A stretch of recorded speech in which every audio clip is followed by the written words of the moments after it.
Chapter 415, The Ring. Klein didn't have too big of a response in regards to Isengard Stanton's suggestion. He looked at the tightly closed door of the activity room and said, "As far as I know, a devil can predict danger before we take action, and they can even determine the source of the danger, thus providing an effective response. It's hard to find and restrain him." Isengard nodded slightly and said, "Yes, that's indeed the case, but this doesn't mean that there are no solutions." "What solutions?" Keslana immediately asked. Isengard smiled and said, "I fought him head-on and witnessed his beyonder powers of predicting danger, so I have a rough idea of its strengths and weaknesses.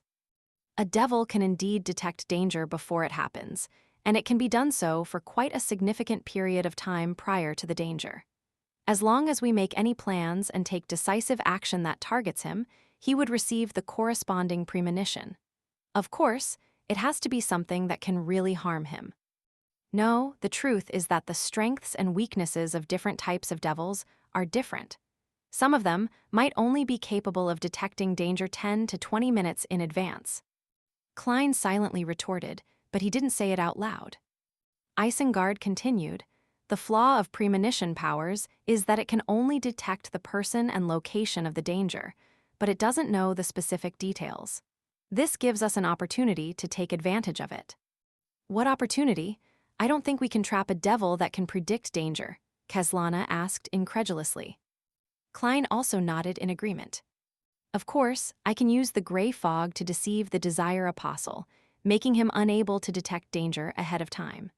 But the problem is, how can I expose the secret of the gray fog in front of others?" Klein silently added a few words. Isengard chuckled. "It's true that it won't work normally, but the Beyonder world is full of incredible things. I'm a Sequence 7 knowledge keeper of the reader pathway, also known as detective. By honestly telling you this, it's a way of showing my sincerity in cooperating. In this situation, I think honesty is more important than anything else. Only Sequence 7? How could a Sequence 7 escape from a Desire Apostle? It seems like Mr. Stanton has a powerful mystical item." Enlightened, Klein shifted in his seat. "Does a knowledge keeper have the ability to suppress a devil's premonition powers?" Keslana asked with her body leaning forward. "No," Isengard said with a laugh. "However, I have a ring. It originates from a rampager at Sequence 6 of the reader pathway.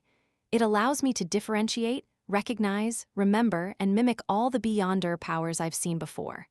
Of course, against more powerful Beyonder powers, the chance of failure is higher. Haha, there is a maxim in our church: omniscience means omnipotence. Why does it sound so familiar? Furthermore, the description of the item." Klein was about to run through his memories when he saw Isengard Stanton take out a gorgeous ring. The ring was inlaid with many small diamonds. Together, they surrounded a beautiful emerald green gem that looked like a human eye. Just by looking at this ring, Klein felt dizzy, as if he had overworked his mind. Isn't this sealed artifact 2081? Isengard Stanton is old Mr. Eye of Wisdom." Klein looked up in surprise at the detective sitting in the reclining chair. That ring was the sealed artifact 2081 which Eye of Wisdom had flaunted to him previously and had used several times in the Beyonder gathering. Eye of Wisdom. This code name does sound like it's related to the Church of the God of Knowledge and Wisdom. Klein, using his clown's ability to control his expression as he looked quietly at Isengard Stanton. In the end, he found that some of the outlines of the great detective did match Eye of Wisdom, but there were many details which were highly different. His ability to disguise himself is very impressive. Was it done with the help of 2081? Klein made a rough judgment. At this moment, he suddenly thought of a scene. If Mr. Stanton says, "Let all of us work together to resist the Desire Apostle, and the most important thing is honesty," I have already described my sequence and mystical item. It's your turn. What should I say? Silently take out the sun brooch which he sold to me. At that moment, wouldn't he be going, "Nice, so it's you, punk"?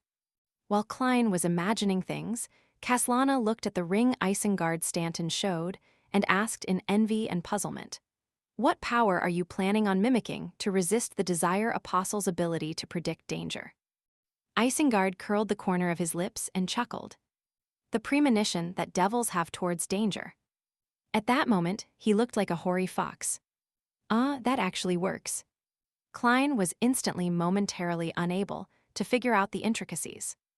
Seeing Kaslana and Klein puzzled, Isengard laughed and explained. First, which is what we're currently doing, draw up a plan that can actually harm the Desire Apostle and begin working on it. Second, the Desire Apostle will sense the danger and know that the danger comes from us and that it stems from this place. Third, as a devil, without any advanced preparations, there are certain things that are instinctual to him that he cannot change.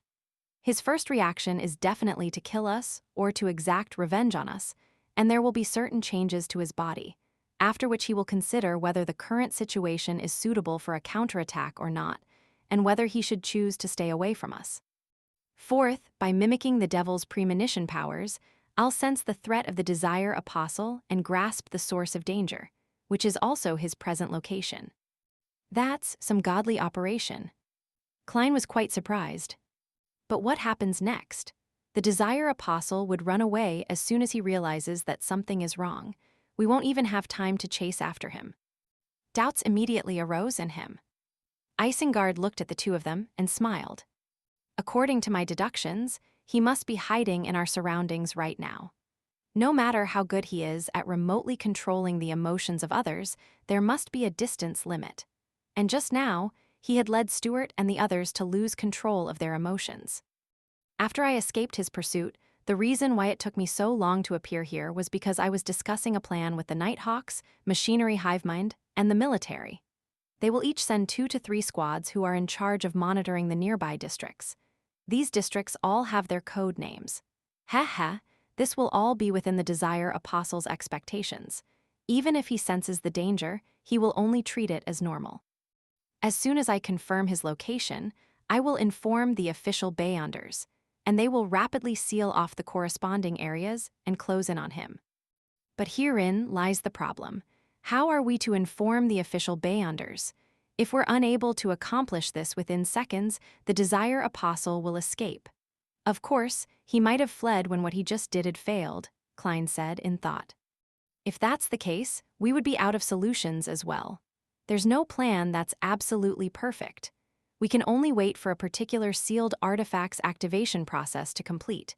When the time comes, the Desire Apostle might have already left Backland, but he might return at any time, Isengard explained. He then took out a golden palm-sized item. It looked like a miniature telegraph, but it also had a trumpet on it. This is a sealed artifact. It can allow my voice to sound out simultaneously up to a range of 5 kilometers. Isengard smiled as he introduced it. Its negative effect is that once it's activated, all sounds within 5 kilometers will be transmitted to the user's ears for an extended period of time. Of course, I can mimic a Beyonder power to mitigate this effect. After listening carefully, Kaslana frowned slightly. Since there are official Beyonders involved, there doesn't seem to be any need for our cooperation. Isengard carefully put on sealed artifact 2081 and earnestly said, in order to not alarm the Desire Apostle ahead of time, there's a void of power in the nearby district. If the target is really here, the 3 of us need to help each other to retain him as best as we can. I have no problem, Klein pondered for a moment before agreeing. Kaslana also nodded and said, Mr. Stanton, there's no need for you to explain so much. After all, we'll cooperate for our own sake. An explanation is part of the plan, and an agreement means that the operation is about to begin. Isengard half closed his eyes. The emerald green gem on the ring of his right hand began to glow with a dark blue light. Suddenly, Isengard Stanton stood up, pointing upwards with a grim expression. He's right here upstairs. Klein and Kaslana stood up at the same time, one ready to snap a finger and light a match on the second floor to jump up there directly, while the other followed Isengard towards the door. None of them expected the Desire Apostle to be so bold as to remain in the vicinity after the failure of the previous machination, right in 15 Minsk Street. Maybe he was upstairs watching it all with a cold gaze while we were discussing the plan to deal with him. This thought suddenly popped up in Klein's mind. At that moment, he saw Kaslana's eyes suddenly turn red, and her right hand formed a fist as she punched out at Isengard Stanton's back where his heart was. This. Klein's pupils contracted as he instantly came to a realization of many things. The reason why the Desire Apostle didn't flee was because he still had other plans set up. He still had a seed of corruption in someone's heart that he didn't catalyze. That person was none other than Kaslana, one of the only 3 Beyonders here. The reason why the unsuccessful attempt at instigating them was so easily resolved was to let their guard down and wait for the critical moment to make Kaslana lose control of her emotions. The Desire Apostle's biggest target was still Isengard Stanton. How crafty. Klein snapped his fingers, but it was only an air bullet that was fired at Kaslana. At the same time, he shouted, "Be careful." Isengard had a lot of experience, too. He didn't care what the situation was as he threw himself forward. However, Kaslana ignored the bullet, allowing it to strike her arm and allowing blood to splatter everywhere. Bam! She punched Isengard in the back, throwing her entire body forward. Catcha! Klein heard the sound of bones breaking, and the point of contact was the spine.